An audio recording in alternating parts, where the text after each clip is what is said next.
This is a film about the principles of behavior modification and how they can be applied in business and industry. It is designed for all levels of management, from line to staff operations.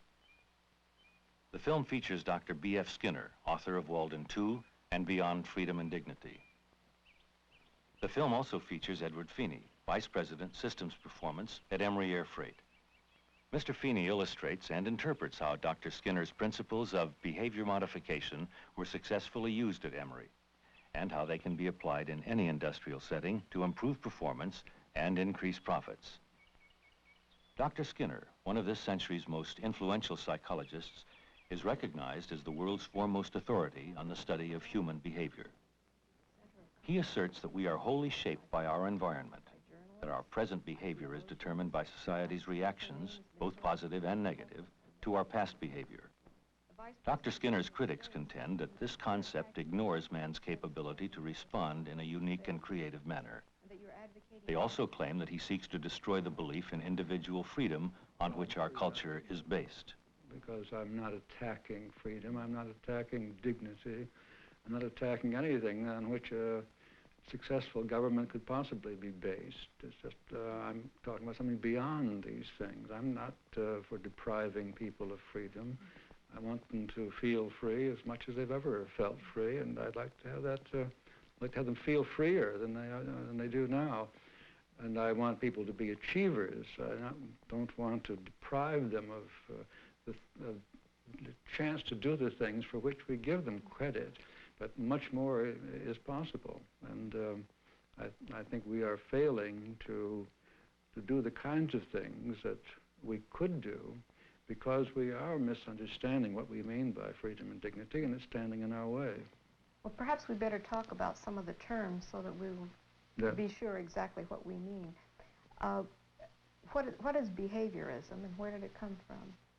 Well, behaviorism, of course, came from, that was a word coined, I think, by Watson. At least it became very current in Watson's day, which is now over 50 years ago, we must remember. What we now understand is that there is a much more intimate relation between behavior and the environment in which the organism exists at the moment, the environment to which it's been exposed in the past, and of course, it's via genetic endowment, through the effect of the environment on the evolution of the species.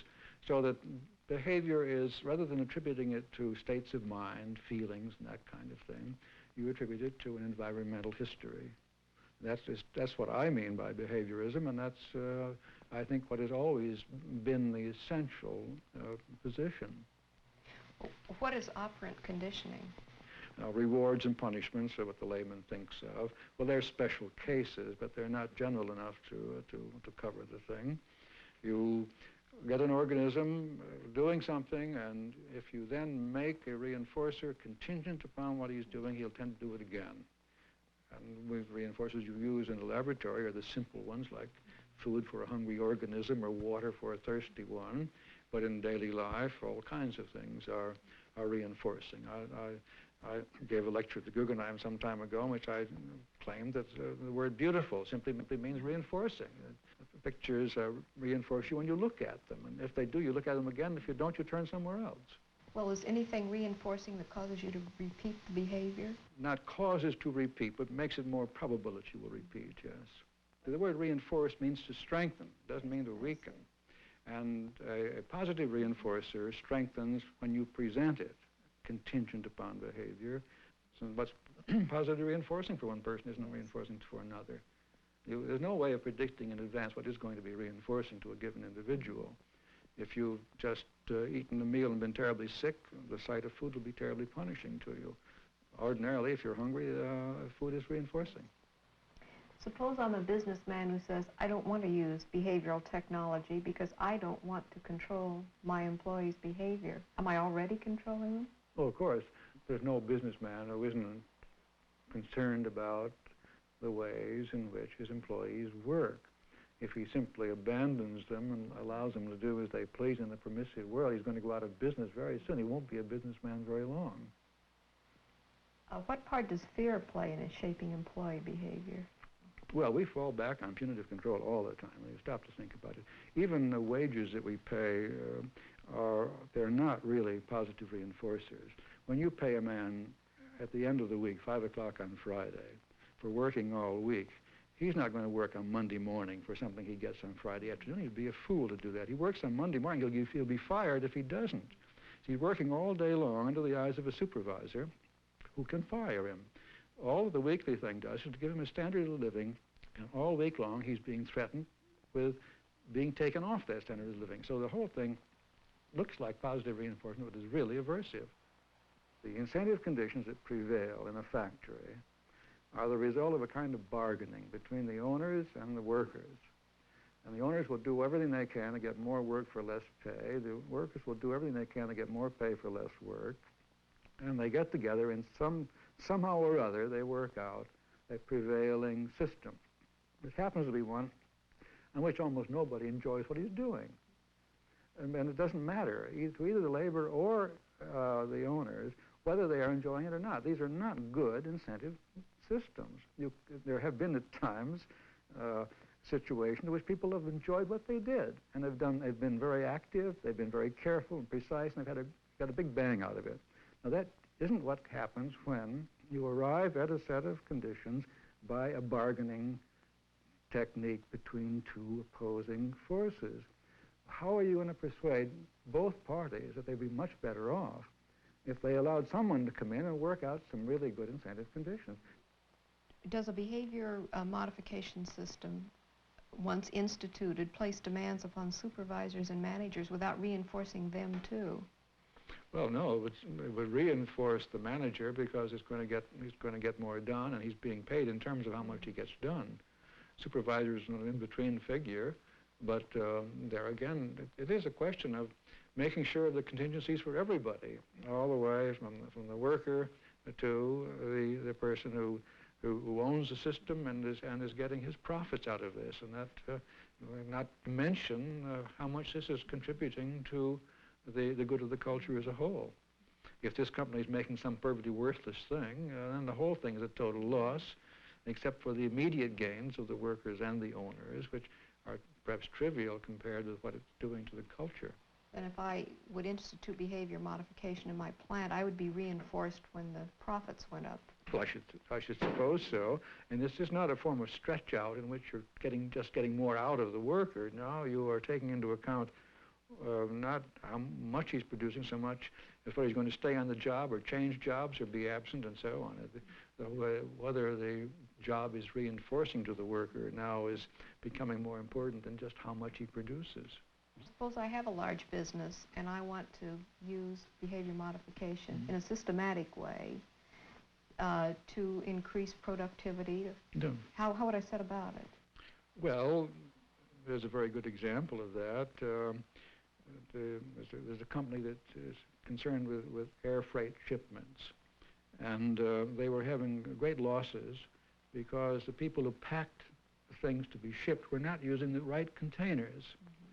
Now, someone who believed in positive reinforcement, rather than going in and punishing these people or firing them when they used the wrong ones, simply said to the supervisors, look, when you see a man using the right container, pat him on the back and say, that's the right container, good for you. And the last figures I heard is that the company is now saved about $250,000. Actually, it wasn't $250,000. It was $650,000. Sounds complicated, doesn't it? It isn't. The application of two simple behavioral science principles produced the following effects in Emory Air Freight. Increased profits well over $1 million annually, produced the improvement immediately, sustained it for upwards of 3 years, produced a net profit payoff of up to 125 to 1 to costs, and produced valuable side effects in terms of employee attitudes, both union and non-union. The two simple principles that the performance problems in most companies are caused by improper feedback and by failure to reward employees properly. Given proper information and feedback, the employees know that a problem exists and are able to correct it. In contrast, in most organizations, good performance is ignored and poor performance is occasionally punished. In Emory Air Freight, Proper feedback systems and positive reinforcement are applied in areas only where a performance deficiency exists and where a direct or indirect profit opportunity exists. As an air freight forwarder, 62% of our total expenses goes to the airlines for moving freight. If we load smaller packages into one large shipping container, we reduce the airline handling costs, and they in turn give us a lower rate. Workers and supervisors, regional representatives, and executive office personnel all sincerely believed we were using containers about 95% of the times possible. We decided to have the workers measure their performance. They found it to be not 95%, but 45%, a feedback deficiency. Many solutions were suggested. Hire more people, pay more, provide better supervision, build bigger docks, develop a training program. Now, all of these cost money. We decided to try to change performance simply by changing consequences, namely feedback and positive reinforcement. The dock workers began to measure their own performance by using a simple checklist. The checklist, maintained by the individual worker, is the core of the feedback process. It provides him with an up-to-the-minute record of his work activity, which he could compare to the established goal. They pass the information up to the supervisors and managers. Then we taught each supervisor and manager, tier by tier, to reward through praise and recognition for good performance. How you doing there on your containerization? Very good. That'll probably put us in, about 94%, This is I guess, positive reinforcement. Real good. That How you is, doing, Ray? rewarding the employee for improvement in relation to the performance goal. Real nice. Keep up that, we'll be up to 100% before long. Real nice. From 45% of standard, what do you think performance rose to before we tried more expensive solutions? It rose to 95%. How soon? One day.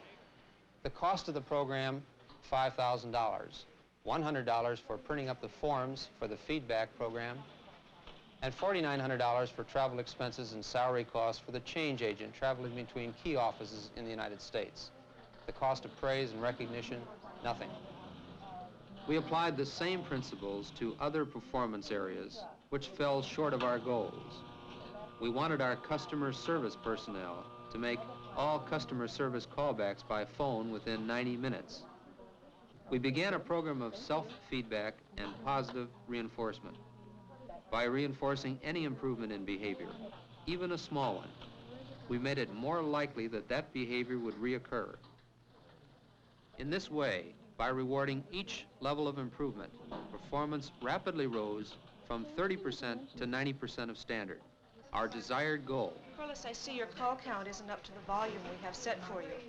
You are keeping track of them, and you're doing an excellent job on all those that you're taking. Keep it up. Thank you. Dr. Skinner calls this technique shaping. Isn't this manipulation? This is a word with the wrong connotations. A manager can't avoid influencing his employee. When a behavior occurs, either the manager rewards, doesn't reward, or punishes.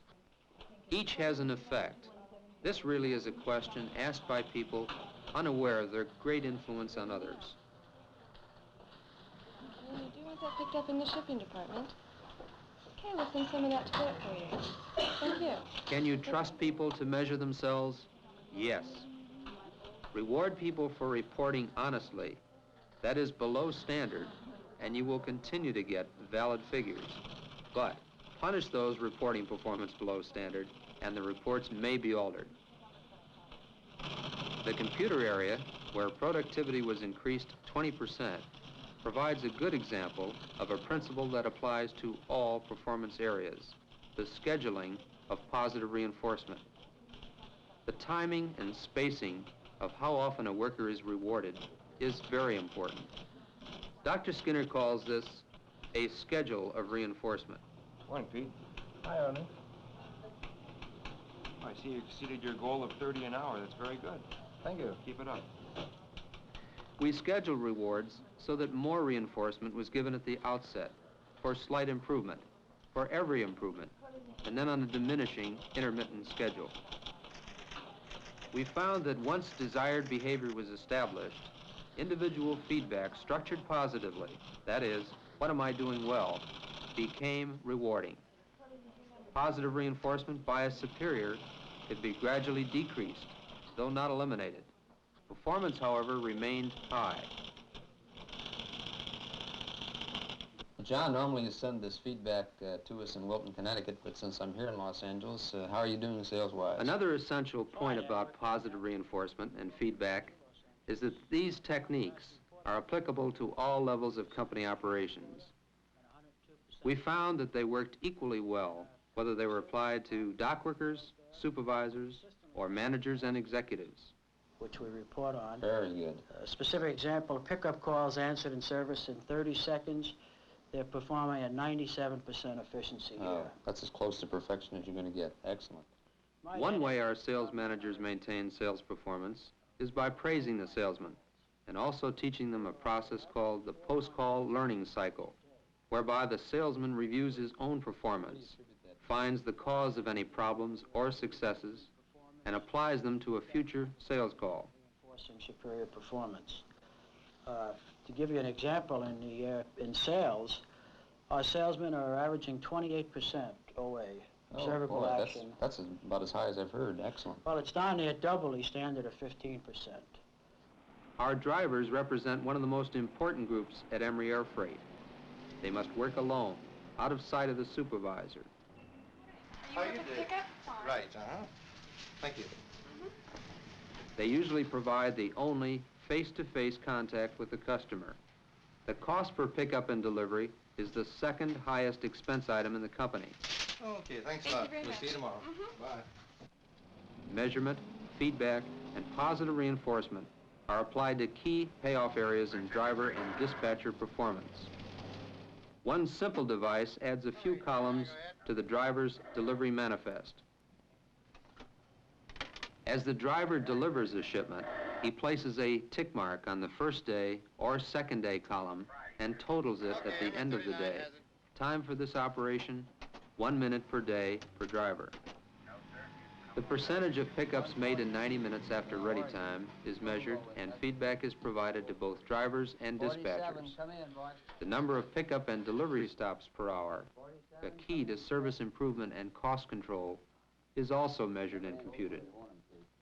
Even the total cost per shipment is calculated. Performance is rewarded.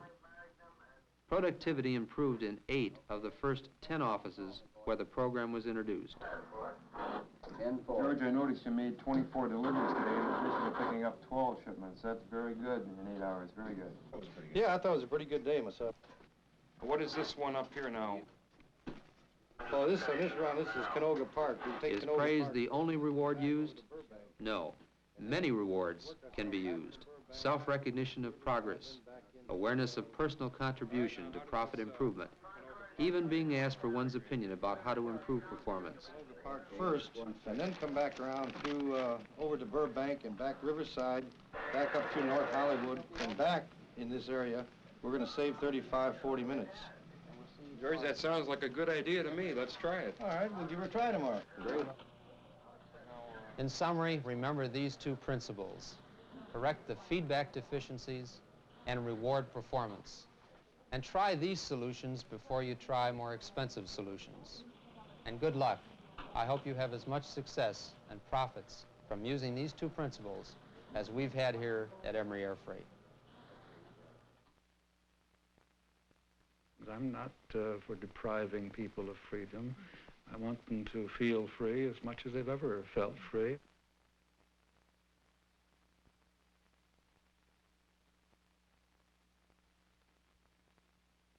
And I'd like to have that, like to have them feel freer than they do now. And I want people to be achievers.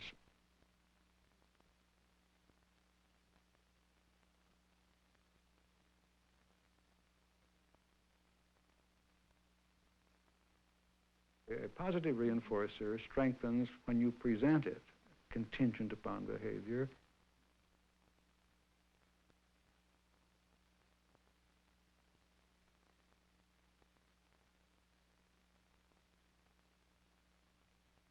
there's no businessman who isn't concerned about the ways in which his employees work.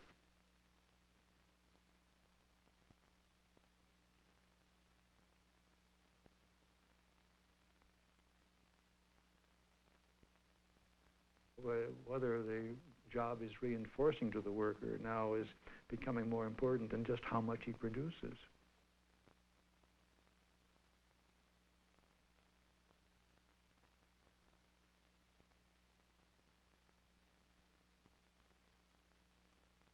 It is a question of making sure of the contingencies for everybody, all the way from the worker to the person who owns the system and is getting his profits out of this.